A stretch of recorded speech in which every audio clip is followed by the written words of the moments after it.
critically important. Embrace the full strategy. Schedule and keep your mammogram appointments. And on the first of every month, dedicate 5 minutes to your self-exam. This two-pronged approach gives you the best of both worlds. The power of advanced medical technology and the power of your own intuitive hands-on knowledge. Together, they form your future is important, and that you are worthy of care and attention. Make your monthly self-exam a non-negotiable ritual. Put it in your calendar. Treat it with the same importance as any other crucial appointment because it is. Your health is your greatest wealth. But this journey doesn't end with you. Now that you are empowered, you have the incredible opportunity to empower others. Think about the women in your life, your mother, your daughters, your sisters, your best friends, your coworkers. Share this information with them. Have an open, honest conversation about the importance of early detection. You can start simply by asking, have you ever learned how to do a breast self-exam? By sharing what you've learned today, you can start a ripple effect of awareness and action that can protect the people you love most. Let's talk about something incredibly important, your breasts. It's a conversation that saves lives, and I want you to feel confident and in control. Breast cancer is a topic that can feel scary, but knowledge is the antidote to fear. The most powerful tool you have in the fight against this disease is early detection. It's about catching a potential problem when it is small, manageable, and hasn't had the chance to spread. This isn't just a message for older women, it's for every single person with breast tissue at every age. Think of your body as your home. You know its sounds, its quirks, and when something just feels off, your breasts are a vital part of that home. Paying attention to them is a fundamental act of self-care and self-respect. Many people believe breast cancer is something that happens to other people or that it won't affect them until they're much older. But the truth is, it can affect women in their 20s, 30s, and 40s. While age is a risk factor, it's not the only one. Your awareness, your attention, and your willingness to act are your first line of defense no matter what your age or family history looks like today. The simple truth is this: you know your body better than anyone else. A doctor sees you for a short visit once a year, but you live in your body every single day. That gives you a unique advantage. By becoming familiar with the normal look and feel of your breasts, you empower yourself to notice subtle changes that a clinical exam might miss. This isn't about becoming paranoid or anxious, it's about being proactive. It's about transforming worry into action. Early detection turns a potentially life-threatening diagnosis into a treatable condition. It gives you options, control, and the best possible path forward on your health journey. So let's make a pact, right here and now. We are going to replace fear with facts and anxiety with action. We will walk through the signs to look for, how to perform a self-exam, and what to do if you notice a change. Remember, your health is in your hands. Taking the time to understand your breasts is one of the most loving things you can do for yourself. Let's begin this journey to empowerment together, because you and your health are absolutely worth it.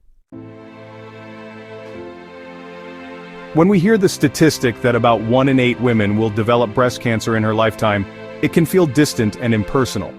But behind that number are real people. Our mothers, sisters, daughters, friends, and colleagues. And it's not just women. While much less common, men can get breast cancer too, because they also have breast tissue. Understanding this helps us see that breast health is a universal issue. It's a conversation that belongs to everyone.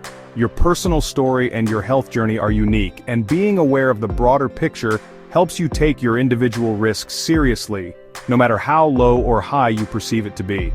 Regular mammograms are a cornerstone of breast cancer screening, especially for women over 40. These powerful imaging tests can detect tumors long before they are big enough to be felt. However, mammograms are typically done annually or every 2 years.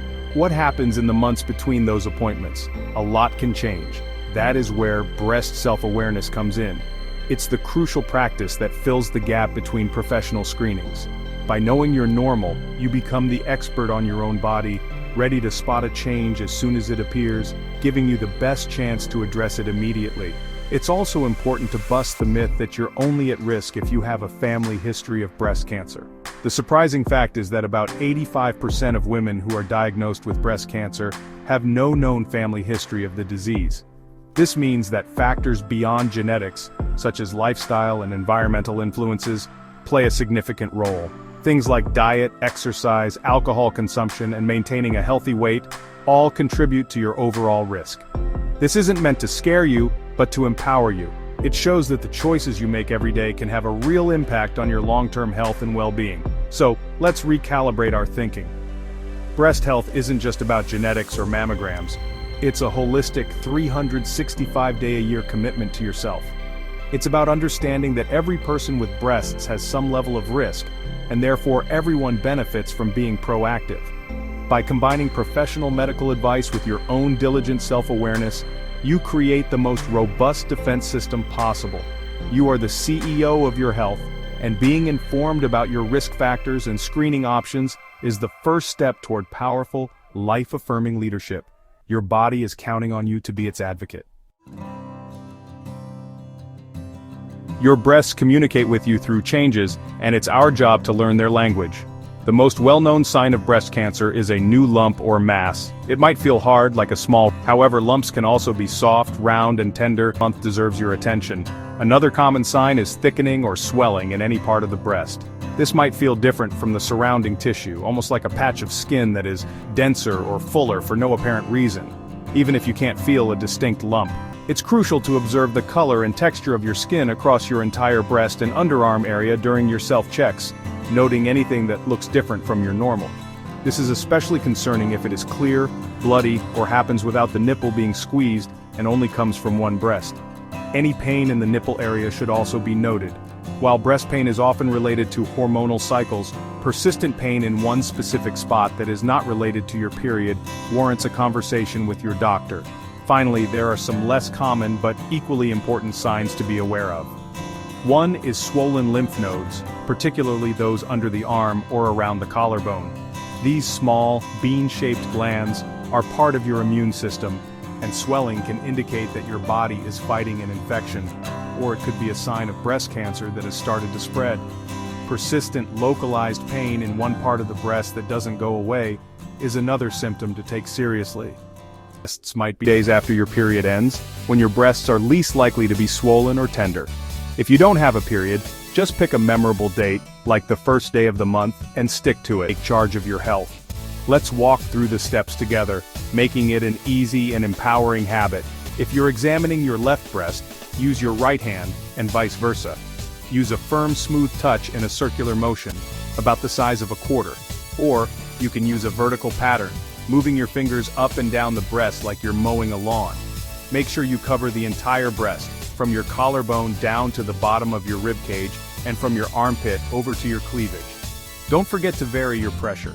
Use light pressure to feel the tissue just beneath the skin, medium pressure to feel a little deeper, and firm pressure to feel the tissue closest to your chest and ribs. This ensures you feel all the different layers of your breast tissue. Finally, gently squeeze each nipple to check for any discharge. Be thorough and methodical. The first few times you do it, you might feel unsure, but with each monthly check, you'll become more confident and familiar with your body's unique landscape. This simple routine is a powerful expression of self-exam can be filled with anxiety. Your heart might race, and your mind might jump to the worst-case scenario. The first thing I want you to do is take a deep breath. Remember that the vast majority of breast lumps and changes are not cancer. They are often benign conditions like cysts, which are fluid-filled sacs, or fibroadenomas, which are solid, non-cancerous tumors. Hormonal changes related to your menstrual cycle can also cause temporary lumpiness, so finding something does not equal a diagnosis of cancer. It simply means it's time to be proactive and get it checked out. Your next step is clear and non-negotiable. Schedule an appointment with your healthcare provider. Do not wait to see if it goes away. Do not dismiss it as probably nothing. Early action is your superpower. When you call your doctor's office, be direct. Say, "I have found a new lump or change in my breast and I need to be seen as soon as possible." Be your own best advocate to ensure you get a timely appointment. Write down your symptoms before you go, where you felt the change, what it feels like when you first noticed it, and if it's associated with any pain or other symptoms. This will help you have a productive conversation with your doctor. At your appointment, your doctor will perform a clinical breast exam and ask you about your personal and family health history. Based on their findings, they may recommend further testing to get a clearer picture of what's going on. The most common next step is a diagnostic mammogram, which is a more detailed X-ray than a screening mammogram. They might also order a breast ultrasound, which uses sound waves to create an image and is particularly good at determining if a lump is solid or fluid-filled. These imaging tests are painless and provide valuable information, If the imaging tests show a suspicious area, the definitive way to know if cancer is present is with a biopsy. This might sound scary, but it's usually a simple procedure where a small sample of tissue is removed with a needle and sent to a lab to be examined under a microscope. A biopsy is the only way to get a certain diagnosis. Navigating these steps can feel overwhelming, but remember that you are taking control. By seeking answers, you are moving from a place of uncertainty to a place of clarity. Each step brings you closer to a solution and a plan, and that is an incredibly powerful position to be in. Health strategy as a team effort, with you and your medical team as the star players. Both breast self-exams and professional screenings, they work together to provide the most comprehensive protection possible. A mammogram is an incredible technology that can detect a tumor when it is tiny, sometimes years before it can be felt by you or your doctor. It can find calcifications and other subtle signs that are invisible to the touch. This is why regular mammograms, as recommended by your doctor, are absolutely essential. However, some cancers, particularly in women with dense breast tissue, can be difficult to see on a mammogram. Also, your self-awareness is the bridge that connects one professional screening to the next. This partnership empowers you to be an active participant in your healthcare. When you go for your annual checkup, you can have a much more informed conversation with your doctor. You can confidently say, "I check my breasts monthly, and this is what my normal feels like." It gives them a clearer picture of choosing one over the other. Don't think I do self-checks so I don't need a mammogram, or I get mammograms so I don't need to do self-checks. Both are critically important. Embrace the full strategy. Schedule and keep your mammogram appointments. And on the first of every month, dedicate 5 minutes to your self-exam. This two-pronged approach gives you the best of both worlds. The power of advanced medical technology and the power of your own intuitive hands-on knowledge. Together, they form your most formidable defense. Today, you have gained knowledge that is powerful, practical, and potentially life-saving. This information is not meant to live only on this page. It's meant to live within you, guiding your actions and choices. Declaration that you matter, that your future is important, and that you are worthy of care and attention. Make your monthly self-exam a non-negotiable ritual. Put it in your calendar. Treat it with the same importance as any other crucial appointment because it is. Your health is your greatest wealth. But this journey doesn't end with you. Now that you are empowered, you have the incredible opportunity to empower others. Think about the women in your life, your mother, your daughters, your sisters, your best friends, your coworkers. Share this information with them. Have an open, honest conversation about the importance of early detection. You can start simply by asking, "Have you ever learned how to do a breast self-exam?" By sharing what you've learned today, you can start a ripple effect of awareness and action that can protect the people you love most. You can be a catalyst for change in your community. Let's build a community of women who look out for one another. A community where talking about breast health is normal, not taboo. A community where we encourage each other to schedule our mammograms and remind each other to do our monthly checks. When we stand together, we are stronger. We can dispel myths, calm fears, and replace anxiety with a sense of collective responsibility. When one of us is armed with knowledge, we all become safer. Your voice has the power to educate, to inspire, and to save a life.